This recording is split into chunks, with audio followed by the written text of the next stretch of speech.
NK troops are wiped out by Ukraine's armed drone attack. As they move in groups across open terrain, NK soldiers were killed in vain. By January 9, 2025, Ukraine revealed that the casualties among NK troops deployed to Russia exceeded 4,000. Rumors of additional NK troop deployments to reinforce their forces are quietly spreading through the war. But the issue lies with family. As news that company-level NK troops were wiped out during initial deployment reached North Korea, their parents started to become unsettled as they could not confirm their children's lives. The NK Authority are putting all efforts into blocking information related to the war. However, the authorities couldn't control parents' worries about their children. My son, who went to the army, was forced to fight in a far-off war. Anxiety and anger about their children being sent to die as bulletproof are rising in NK society.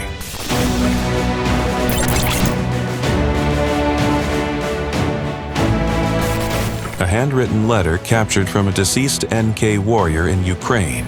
The letter conveyed a poignant feeling, as it described celebrating a comrade's birthday while facing the horrors of war. The handwritten letter included the following: "Here, in the Russia land, leaving behind my beloved mom and dad in Joseon. Given the filial piety of NK youth who left their parents behind in their hometown and died first, my heart feels heavy in comparison to their tragic end, especially for NK families whose strong bonds in their large society.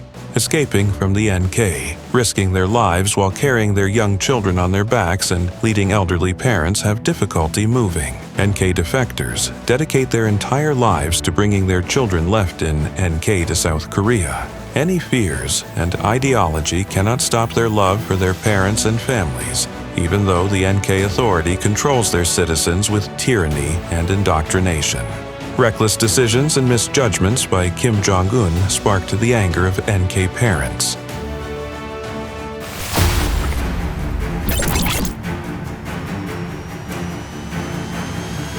The NK authorities are seriously aware of this issue of turmoil in society due to the deployment.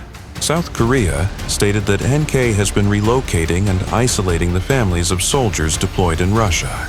This can be interpreted for two reasons. First, for the effective control of parents enraged by the deployment of their soldiers.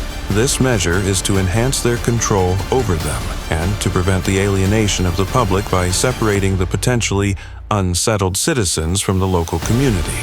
Second, it seems that they want to use their parents as hostages.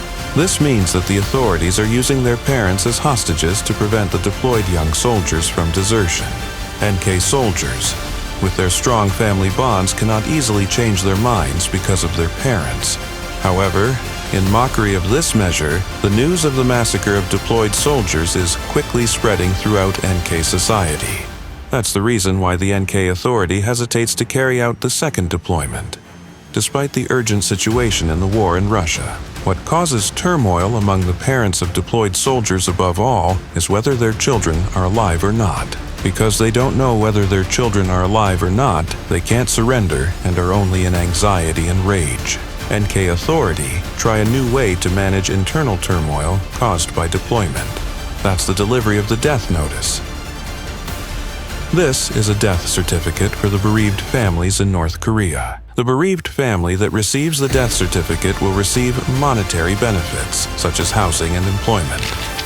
NK Authority is delivering death certificates to the bereaved families of deployed soldiers and demanding a secret pledge. The reports state that parents of the deceased soldiers cry out as they leave their fingerprint on a secret pledge. This kind of guess is possible. NK authorities know that parents who receive the death certificate will not keep their secret pledge. Awarding death certificates to only a few parents, not all, may create a rumor that the number of casualties is not that high. They make them heroes to downsize the number of casualties.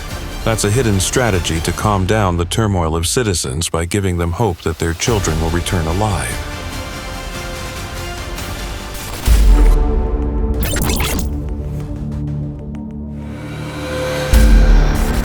The situation for deployed NK troops in Russia is hellish. They can't stand strong as they see their comrades dying every day.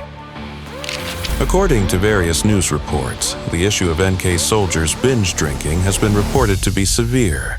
Perhaps they consider the environment where they can drink liquors to be fortunate. The morale in the troops is reported to be at an extremely low level. Even reports have emerged that they kicked out homeowners to avoid armed drone attacks. Fighting in an inebriated state, with morale at rock bottom and a loss of fighting spirit, running to the village to escape the fear of armed drones. It doesn't seem easy for these disorganized NK troops to survive in such a fierce battlefield.